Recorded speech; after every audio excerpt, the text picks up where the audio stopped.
what you direct, that's what we Well, I would mean, do. that's what's legal, right? I mean, Well, No. that's not No, what's legal? because the way the ordinance is written, it says that we have exclusive control over those purveys. So And which, that, it's gonna come back to this over and over. What does council want to allow the UB to decide on their own, and what do they not? yes.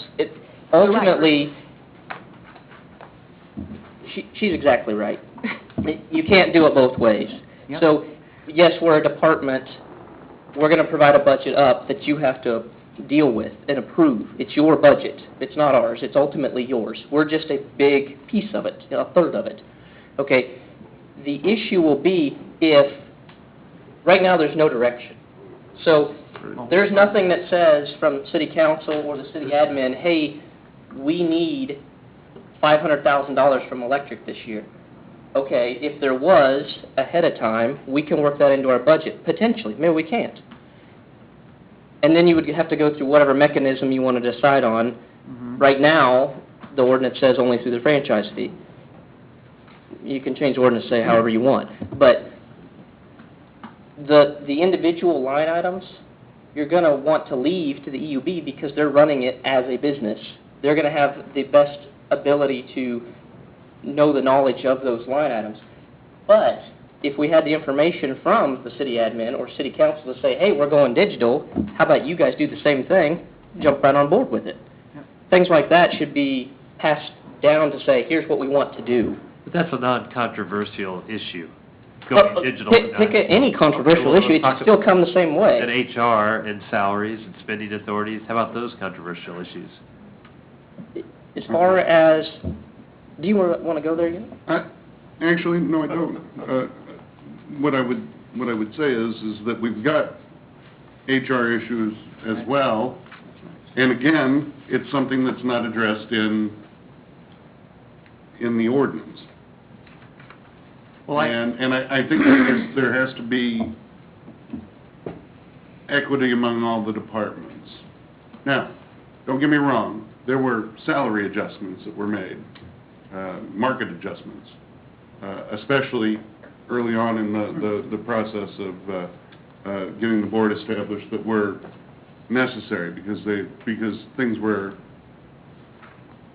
out of whack for people that were working in the electrical department, in the electric department, in a profound way. I know that Mary worked with the board back then and with the director to establish, and maybe it's not the best package, compared to the investor-owned utilities, but made some changes so that the pay scales could come back into a little more focus with what is generally accepted in the area.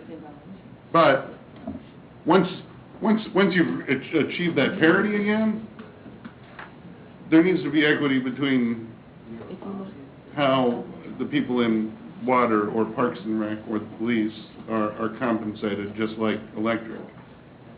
This is a problem. I talked about this problem last year with Mike Press when he was interim city administrator.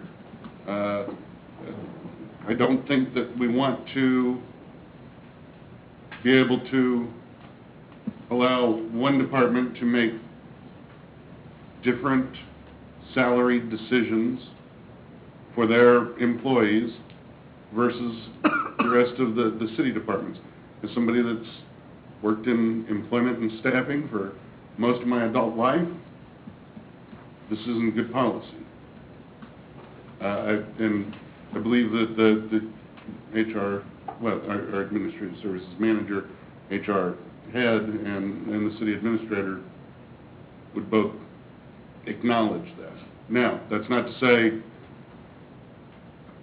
that people in certain departments, if there's inequity in their position as opposed to the rest of the market, you can't make market adjustments.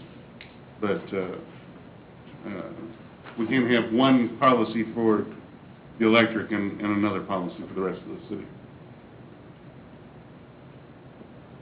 So, what's your point there? Because we do have two different policies. Well, right now, I don't think there's anything in the ordinance that No. really spells it out. It doesn't, Yes. it doesn't, So it it's been doesn't address approved it. via the budget for the electric utility, I mean, raises and all of that stuff. And I think it all goes back to it's a separate,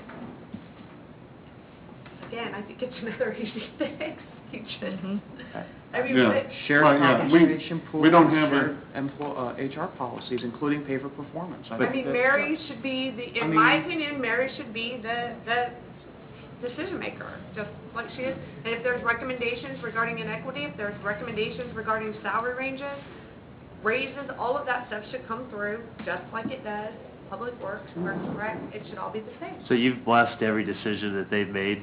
No, No, actually, if you recall this year when I gave the presentation in January, I actually said they should not have given increases this year Yeah, she because we're hasn't- so out of range. So how about if we do this? How about if that decision comes to the council before we give the authority back to the board? Right? I mean, basically, or you take that authority, you basically say, that is an HR decision, there is no board involvement. okay, that's fine too. I think EUB members would agree that one of the reasons why they were they kind of took that role in terms of compensation was because they were trying to find people to come in and do those roles, and they were having a hard time competing with the investor-led utilities. We have a turnover issue in a lot of city departments. We've had a lot less of a turnover issue in Gardner Energy. A lot of that has to do with now. Am I saying it was a good decision? No, I'm not. But and to be honest with you, what we're trying to do with HR now, with our pay for performance plan, is to really bring our pay policies and our HR policies almost in alignment with the EUB. It's kind of where we're kind of playing catch up, but in a good way. I think that's going to help to foster a lot less, keep more retention and have a lot less turnover within our city departments, which is kind of what the goal was originally with the EUB, with the decisions that they made. The problem is, and we're going to go back to this, where's the accountability line? Where's the accountability line when it comes to making those decisions, and how is that going to affect the morale of other departments within the city? And I think that even members of the EUB that I've spoken with have said, yes, we do see that as a potential issue and an existing issue. But I think that our new policies with regard to HR and retention and pay for performance are very attractive to the EUB. I don't think that that's necessarily something they would not want to take part of. But I think that, again, salary scales and wage scales, to a great extent, need to be managed. By, and I've talked to you about this as well, Mark. A shared compensation pool with incentives that are consistent across the departments. I would agree somewhat with Steve, except for I think there's some positions maybe in the Gardner Energy that are very comparable to positions here. Let's say an administrative assistant.